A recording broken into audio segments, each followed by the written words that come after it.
You are listening to the William Gomes Podcast. I am William Gomes and I am grateful to have you here. Today I want to bring together everything we have explored in this series. We have talked about burnout, masking, sensory life, school overwhelm, recovery, identity, emotional safety, shutdowns, special interests, and co-regulation. Each episode has taken us deeper into the lived experience of autistic children. And now, as we reach the final part of this journey, I want to talk about something hopeful and deeply important. I want to talk about creating a life that fits. A life that fits does not mean a life without challenge. It does not mean a life free from effort or learning.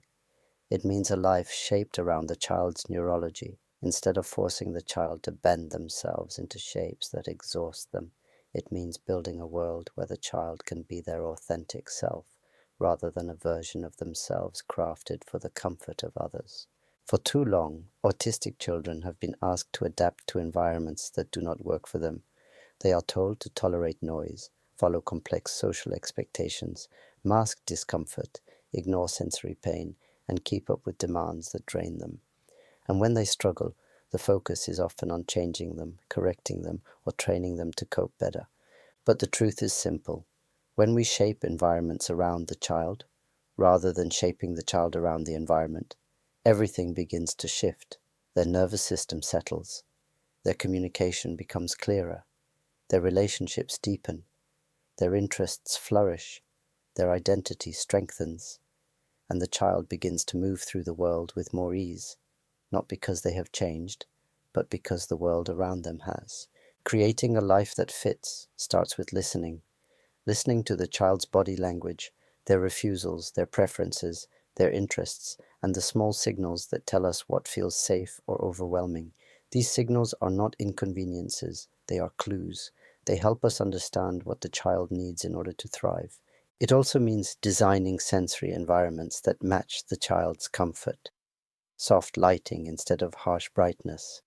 Predictable routines instead of constant surprises. Quiet spaces instead of constant noise. Clothing that feels comfortable rather than socially expected. Allowing movement when the child needs to move. Allowing stillness when the child needs to rest. Sensory comfort is not indulgence, it is access. A life that fits also respects pace. Many autistic children move through the world slowly, carefully, and with deep attention. When adults rush them, they lose their footing. When we match their pace instead of forcing our own, they begin to flourish. Slow mornings, gentle transitions, time to think, time to feel, time to settle. Pace creates safety. Choice is another part of creating a life that fits. When children can choose how they participate, when they take breaks, what tools they use, and how they communicate, they feel more in control. This sense of agency reduces anxiety and builds confidence. It tells the child, your needs matter, you have a say in your own life. We also create lives that fit by honoring special interests, rather than treating them as something to limit. Interests give structure, comfort, and joy. They offer a bridge into learning, communication, and shared connection. When interests are supported, the child's world becomes bigger, not smaller. And then there is connection. Not forced socialization, but genuine connection built through shared comfort, trusted relationships, and emotional safety. Autistic connection does not always look like conversation. Sometimes it is parallel play. Sometimes it is shared interests. Sometimes it is quiet time together. When we accept these forms of connection, the child feels seen and valued. One of the most powerful parts of creating a life that fits is redefining what progress looks like. Progress is not masking better. Progress is not tolerating distress. Progress is not pushing through exhaustion to appear fine. Real progress is peace, it is regulation, it is authenticity. It is a child feeling safe enough to be themselves. It is a child who wakes up without dread. It is a child who trusts that their needs will be heard. It is a child who does not fear meltdown or shutdown because the adults around them respond with calmness, not judgment. It is a child who knows that they do not have to earn kindness by pretending. A life that fits is not crafted overnight. It is built gradually, with patience and care. It is built through small adjustments made consistently. It is built through co-regulation, low-demand living, sensory understanding, and emotional safety.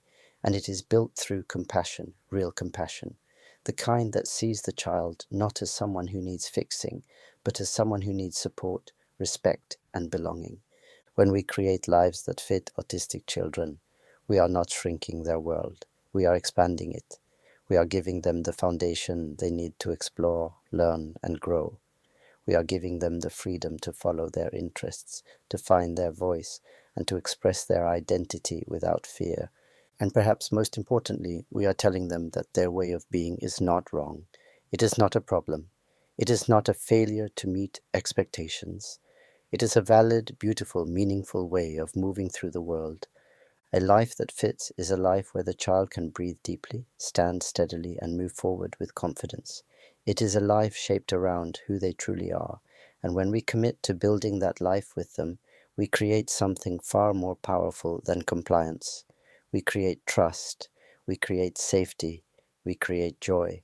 Thank you for listening. This is the William Gomes Podcast. Take care of yourself, stay curious, and I will speak with you again soon.